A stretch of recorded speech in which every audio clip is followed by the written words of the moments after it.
나 지금 이 상황이 아주 기분이 나빠. 내가 납득이 되지 않거나 하면 나 지금 이거 불만 토로할 거야. 컴플레인 할 거야. 안녕하세요, 상꼬미들.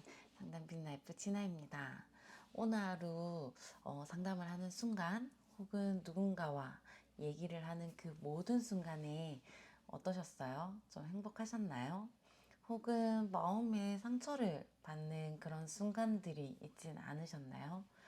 여러분들의 하루가 어땠을지 궁금합니다. 오늘은 컴플레인에 대한 얘기를 좀 할 거예요. 예전 영상에서도 컴플레인에 관련해서 얘기들을 조금 하긴 했었는데 오늘은 좀 다른 얘기를 해볼까 합니다. 우리가 보통은 컴플레인이 발생했을 때 어떻게 응대하면 돼요? 라는 것에 대한 고민은 되게 많이 하는 것 같아요. 근데 여러분들 그 생각은 해보셨어요? 컴플레인이 발생되지 않으려면 내가 어떻게 해야 될까? 저는 컴플레인이 발생했을 때 응대하는 거에 강한 상담가는 아니에요. 이게 응대를 못한다기보다 일이기 때문에 응대는 해야 하잖아요. 그래서 응대는 하는데 뭐라 그럴까요? 내 멘탈이 정상적으로 돌아오기까지가 조금 힘들어요. 이게 감정 노동을 한다고 하죠. 감정 노동을 조금 많이 받는 편인 것 같아요. 그냥 그럴 수 있지라고 생각하면 너무나 좋은데 이게 너무 이렇게 막 짜증도 나고, 그리고 우리가 컴플레인이 받는 게 나의 실수가 아니라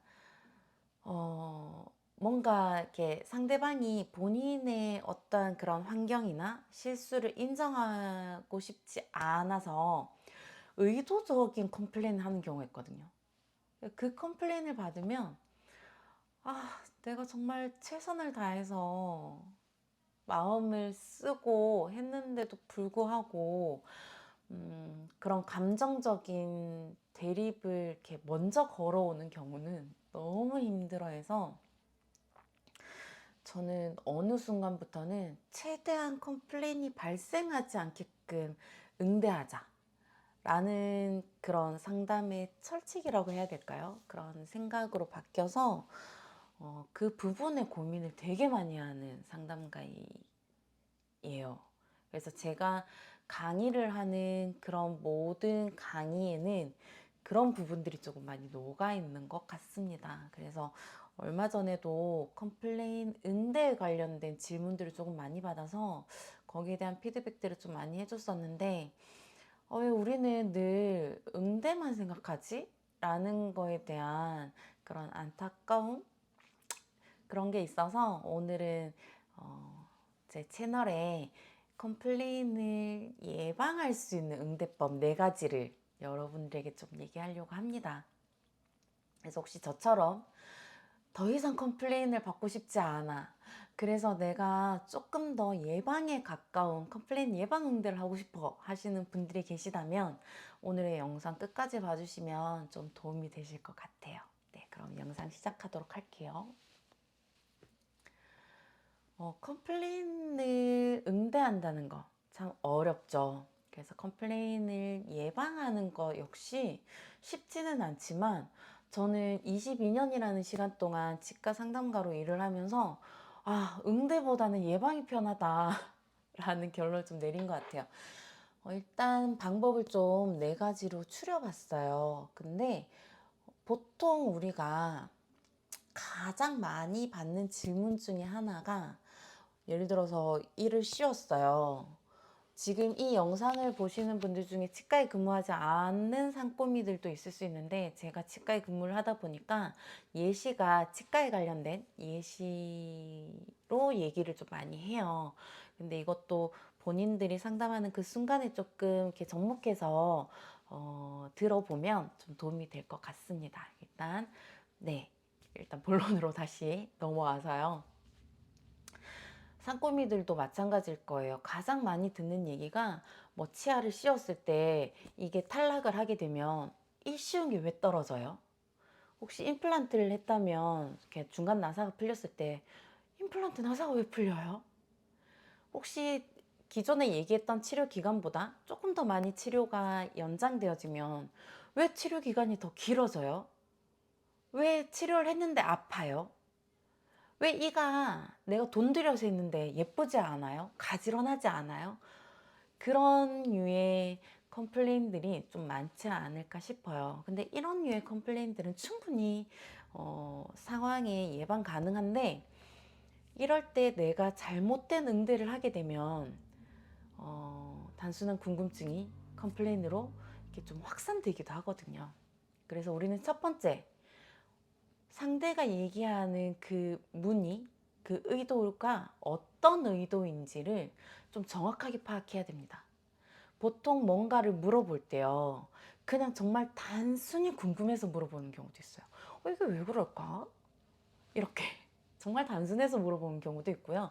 두 번째는 짜증 섞인 물음일 수도 있어요. 이거 왜 이래요? 이러면 안 되는 거 아니에요? 뭐 잘못된 거 아니에요? 이런 의미가 내포되어 있는 그런 문의일 수도 있어요. 첫 번째 문의는 내가 어떤 말을 하든 아니면 어떤 의학적인 팩트를 얘기를 먼저 하든 상관없이 그렇구나 라고 얘기가 종료되는 경우가 조금 많이 발생을 합니다. 하지만 두 번째는요, 나 지금 너한테 컴플레인 하려고 해 라고 하는 거예요. 그렇게 신호를 보내는 거예요. 나 지금 이 상황이 아주 기분이 나빠. 내가 납득이 되지 않거나 하면 나 지금 이거 불만 토로할 거야. 컴플레인 할 거야. 그런 의도적 컴플레인을 걸 그런 준비 단계라고 생각하시면 돼요. 그래서 상대가 어떠한 의도로 얘기하냐에 따라서 나의 준비 단계도 달라야 되거든요. 그 의도를 정확하게 파악하셔야 됩니다. 그렇다고 해서 첫 번째 그 단순한 궁금증에도 내가 아무렇게나 응대를 해도 된다는 얘기는 아니에요. 하지만 의도 파악은 해야 된다는 거. 네. 두 번째는 의도 파악을 일단 했다면 그 상대가 얘기했는 그 말에 조금 상황 공감을 해줘야 돼요. 왜 이게 빠져요? 라고 얘기하는 건 이게 갑자기 빠져서 놀랐을 수도 있고, 이게 갑자기 빠져서 이거 뭔가 잘못된 거 아니야? 라고 걱정될 수도 있잖아요. 그래서 만약 그런 경우라면, 이게 지금 갑자기 빠지셔서 놀라셨겠어요. 이게 뭔가 빠져서 지금 상황에 어떤 문제가 발생되지 않았을까 걱정되셨겠어요. 라고 이 환자분이, 나와 얘기하는 이 상대방이 느꼈을 그 상황에 대한 공감을 해주셔야 됩니다. 이 상황에 대해서 혹시 껌 드셨어요? 딱딱한 거 드셨어요? 질긴 거 드셨어요? 이갈이 있으세요? 그것 때문에 빠졌을 거예요. 라는 어떤 의학적 팩트를 먼저 얘기하시면 안 돼요. 일단은 상황에 대한 공감을 먼저 해줘라. 그리고 세 번째는 공감을 했다면 이젠 안심톡을 해줘야 돼요. 걱정하셨을 건데 걱정하지 않으셔도 돼요. 만약에 치료를 했는데 아프다 그러면 회복되는 과정에서 나타날 수 있는 증상인데 너무 염려하지 않으셔도 돼요. 만약 치료 기간이 길어졌다 그러면 지금 치료 마무리 단계이긴 한데 조금 더 나은 치료의 결과를 위해서 원장님이 좀 더 치료를 해보고자 하시는 거니까 너무 걱정하지 않고 원장님 믿고 그렇게 진료 받으시면 될 것 같아요. 라든지. 그런 식으로 지금 발생하고 있는 문제, 지금 당신이 염려하고 있는 그 문제가 크게 문제되는 게 아니야. 그러니 걱정하지 마. 라는 안심톡을 해주는 게 좋아요. 네 번째는 이제 이 진료를 조금 더 극대화시키기 위해서, 좀 더 효과 있게 하기 위해서, 지금 그때가 받고 있는 불편함을 감소시키기 위해서 이렇게 하면 좋아요 라는 해결책을 제시해 주는 게 좋아요. 보통 이 해결책을 제시한다는 건 이렇게 어떠한 대안을 제시하는 건데, 우리가 얘기하는 주의사항이 될 수도 있고 아니면 어떻게 협조해 달라는 협조사항이 될 수도 있죠. 만약에 교정 환자라면 고무줄을 잘 껴야 되는 상황이 발생할 수도 있잖아요. 그러면 집에서 고무줄 잘 껴야 돼요. 그래야 교정의 효과가 조금 더 극대화되어 라고 안내하는 부분, 혹은 잇몸 치료가 종료되었다거나 아니면 뭐 임플란트가 종료되었다거나 했을 때 집에서 해야 되는 홈케어를 잘 해야 되는 부분을 우리가 안내를 하잖아요. 음, 그런 홈케어적인 부분을 다시 재안내를 한다든지, 아니면 지금 치료 중의 환자라면 이 치료가 효과가 더 있게 하려면 뭐 치료받는 쪽으로 음식물을 씹으면 안 된다든지, 아니면 이렇게 두들겨 보면 안 된다든지, 뭐 술, 담배를 조금 자제해야 된다든지 등등 각 진료에 맞는 주의사항이 있단 말이죠. 그러한 부분들을 안내하는 부분이에요. 근데 이거를 안내할 때도 주의해야 될 게 있어요. 이걸 안내할 때 해결책을 안내하라고 했어 라는 그 얘기만 기억을 하고 환자분들에게, 지금 당신이 느끼는 이 불편함은 당신이 이러이러한 주의사항을 지키지 않아서 내가 얘기했던 이러이러한 협조를 해야 되는 부분, 뭐 홈케어라든지 집에서 어떻게 관리해야 되는 부분에 대해서 협조하지 않았기 때문에 이 부분이 발생했어요. 그러니까 이거를 잘 지켜야 돼요 라고 얘기하면 안 돼요. 어떻게 얘기하면 좋으냐?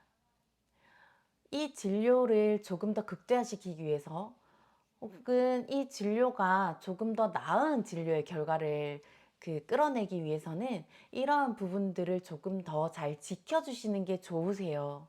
이러한 협조해야 되는 부분들을 좀 더 잘 지켜주시면 진료의 효과가 조금 더 극대화될 수 있어요. 진료 효과가 조금 더 좋아질 수 있어요. 진료가 조금 더 빨리 마무리될 수 있어요. 라고 안내해야 돼요. 이 두 가지가 비슷해 보이잖아요. 근데 달라요.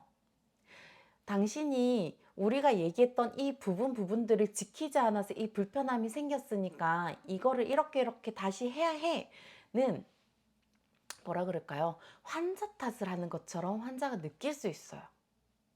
근데 후자의 경우, 진료를 조금 더 극대화시키고 그 결과가 좋게 하기 위해서는 이렇게 주의사항을 지켜주는 게 좋습니다. 이러한 집에 홈케어를 해주는 게 조금 더 좋아요는, 이렇게 결과를 내기 위해서, 이 불편함을 해소하기 위해서 당신의 도움이 필요해요. 당신이 이렇게 해주면 조금 더 나은 결과를 만들 수 있어요. 그러니까 이렇게 도와주세요가 돼요.